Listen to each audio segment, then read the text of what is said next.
کیوں اس کشمکش میں گھرے رہتے ہو کہ اللہ کی مدد کا دروازہ کب کھلے گا؟ کیوں سوچتے ہو کہ وہ تمہاری دعائیں قبول نہیں کرتا؟ کیا جو چاند کو توڑ سکتا ہے وہ تمہارے لیے مدد نہیں بھیج سکتا؟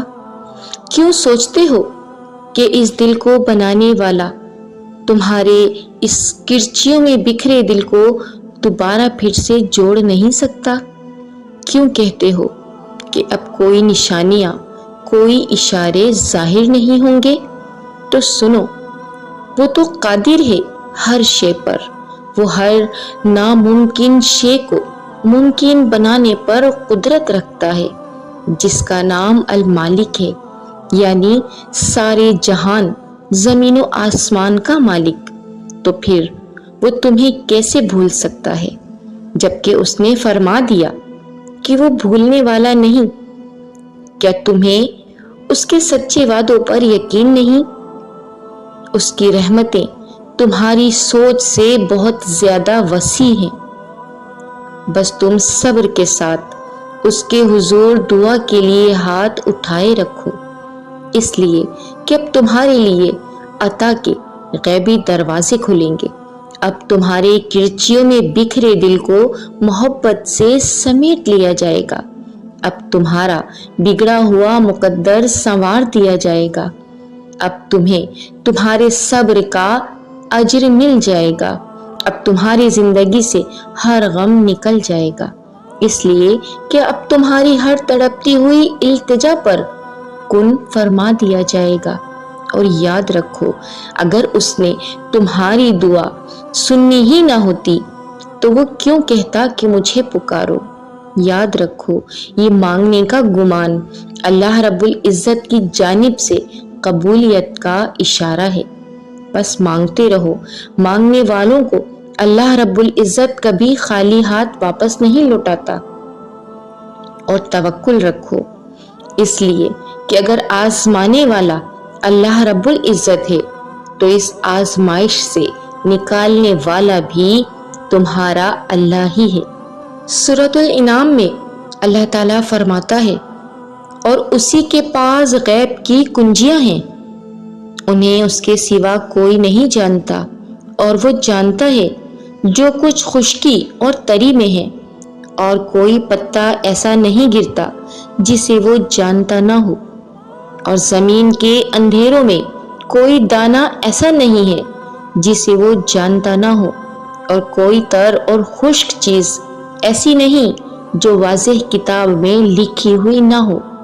اور وہی ہے اللہ جو رات کو تمہیں فوت کرتا ہے، یعنی موت دیتا ہے، اور وہ جانتا ہے جو کچھ تم دن میں کرتے ہو، پھر دوسرے دن تمہیں اٹھاتا ہے، یعنی زندہ کرتا ہے، تاکہ زندگی کی مقررہ مدت پوری ہو، پھر اسی کی طرف تمہاری واپسی ہے، پھر وہ تمہیں بتا دے گا کہ تم کیا کرتے رہے ہو، اور وہی اپنے بندوں پر غالب ہے اور تم پر محافظ فرشتے بھیجتا ہے، حتیٰ کہ جب تم میں سے کسی ایک کی موت کا وقت آتا ہے تو ہمارے فرشتے اس کی روح قبض کر لیتے ہیں، اور وہ اسی میں کوتاہی نہیں کرتے، پھر وہ اللہ کی طرف لوٹائے جاتے ہیں جو ان کا سچا مالک ہے۔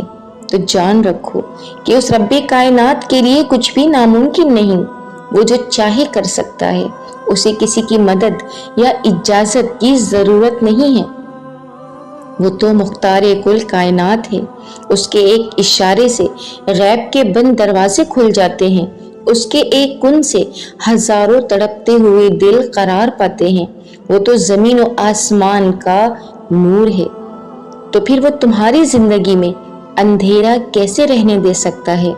وہ تو اپنے نور سے تمہاری ویران زندگی میں روشنیوں کے اجالے بکھیر سکتا ہے، تو پھر تم اس کی رحمت سے نا امید کیسے ہو سکتے ہو؟ ہم اللہ وحدہ لا شریک کے دروازے پر اس وقت دستک دیتے ہیں کہ جب دنیا کے دروازے بند ہوتے ہیں۔ ہماری اولین ترجیح دنیا ہوتی ہے، اور ہم کبھی شرمندہ نہیں ہوتے کہ ہماری اولین ترجیح تو اللہ تعالیٰ کا دروازہ ہونا چاہیے تھی۔ یہ ترتیب ٹھیک کرنے سے ہی بات بنتی ہے۔ کوئی بھی اللہ پاک کے خیر کے خزانوں سے کچھ نکال نہیں سکتا مگر خیر کی عطا فقط رب تعالیٰ کی رحمت سے ہوتی ہے، اور جو کوئی حصول خیر کے لیے اللہ پاک کی رحمت کا راستہ نہیں چنتا تو اس کے علاوہ اس کو کوئی دوسرا دروازہ نہیں ملتا۔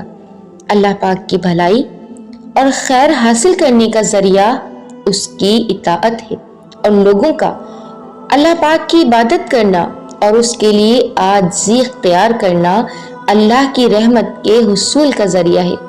بس جب اللہ پاک کی ان پر رحمت ہوتی ہے تو ان کی بارگاہ سے ان کی حاجت روائی ہوتی ہے۔ اس کے علاوہ اللہ پاک کی رحمت کو کوئی نہیں پایا جا سکتا۔ رحمت الہی کے حصول کا ذریعہ بندوں کا اس کی عبادت کرنا اور عاجزی اختیار کرنا ہی ہے۔ اللہ کی رحمت اس کی بارگاہ سے ملنے والی ہر بھلائی کا دروازہ ہے، اور اس دروازے کی چابی اللہ پاک کے لیے عاجزی اختیار کرنا ہے۔ لہٰذا جو یہ چابی لے کر آتا ہے اس کے لیے دروازہ کھول دیا جاتا ہے، اور جو بغیر چابی کے دروازہ کھلوانا چاہتا ہے اس کے لیے نہیں کھولا جاتا، اور چابی کے بغیر دروازہ کھل بھی کیسے سکتا ہے۔ اور خیر کے سب خزانے اللہ ہی کے ملک ہیں، اور ان کا دروازہ اللہ کی رحمت ہے، اور اللہ کی رحمت کی چابی عاجزی ہے۔ تو جو اس چابی کی حفاظت کرے گا اور اسے ساتھ لیتا آئے گا تو اس کے لیے دروازہ کھول دیا جائے گا اور وہ خزانوں میں داخل ہو جائے گا، اور جو خزانوں میں داخل ہوں گے ان کے لیے ان کے من کی چاہتیں اور آنکھوں کی راحتیں ہوں گی۔ ان میں وہ امن کے مقام پر اور اپنی چاہت اور طلب کی ہر شے پائیں گے۔ وہ وہاں سے نہ پھیرے جائیں گے، نہ خوف زدہ ہوں گے، نہ بیمار ہوں گے، نہ بوڑھے ہوں گے، اور نہ ان کو موت آئے گی۔ ان کے بخشنے والے مہربان رب کی طرف سے بطور مہمان نوازی ان کے لیے ان میں ہمیشہ کی نعمتیں، اجر عظیم اور بڑی عزت ہوگی۔ تم جانتے ہو کہ تمہارے رب کا وعدہ ہے کہ ہر مشکل کے ساتھ آسانی ہے، اور تمہارے یقین پر پختہ مہر لگانے کے لیے پھر اس نے تم سے وہی وعدہ کیا کہ بے شک ہر مشکل کے ساتھ آسانی ہے۔ تو پھر تم کیوں نا امید ہو گئے؟ کیسے اتنی جلدی رب کی رحمت سے مایوس ہو گئے ہو؟ دعا کے لیے ہاتھ تو اٹھاؤ، ہو سکتا ہے کہ وہ بھی تمہاری آخری پکار کی طاق میں بیٹھا ہو۔ بس وہ تمہیں صبر اور ضبط کے رنگوں سے آشنا کرنا چاہتا ہو، اور پھر تم اس کے بعد بہترین اجر کے حقدار بن جاؤ۔ سنو، جو ضد پر اڑ جاتے ہیں نا، اللہ رب العزت بھی انہیں پھر ان کے حال پر چھوڑ دیتا ہے۔ تو سنو، تمہارا رب ہر شے پر قادر ہے، علم و حکمت والا ہے۔ وہ جانتا ہے تمہارے دل میں چھپے درد کو، بے آواز سسکیوں کو، نیند سے خالی بے سکون راتوں کو، خاموش دعاؤں کو، دل میں دبی حسرتوں کو۔ وہ ضرور جواب دے گا تمہاری دعاؤں کا۔ بس مانگتے رہو صبر کے ساتھ، کامل یقین کے ساتھ، اور یقین رکھو کہ اللہ رب العزت جلد ہی تمہارے لیے غائبانہ مدد بھیجے گا۔ وہ ایک کن فرمائے گا اور تمہارے اس بکھرے ہوئے وجود کو سمیٹ لیا جائے گا۔ اور اگر تم اس سے رابطہ توڑ دو گے تو کیسے پتہ چلے گا کہ تم اس پر یقین رکھتے ہو؟ تم مانگنے میں حد کر دو، وہ دینے میں حد توڑ دے گا۔ اس کے روبرو بہائے گئے ہر اشک کو وہ تمہارے لیے معجزہ بنا دے گا۔ جو دل میں ہے تمہارے وہ اللہ رب العزت کو بتا کر تو دیکھو۔ ایک وہی تو ہے جو تم پر ہنسے گا نہیں بلکہ تمہیں ہنسائے گا۔ وہ تمہیں یقین دلائے گا کہ اس اندھیری رات کے بعد پرسکون اور روشن صبح تمہاری منتظر ہے۔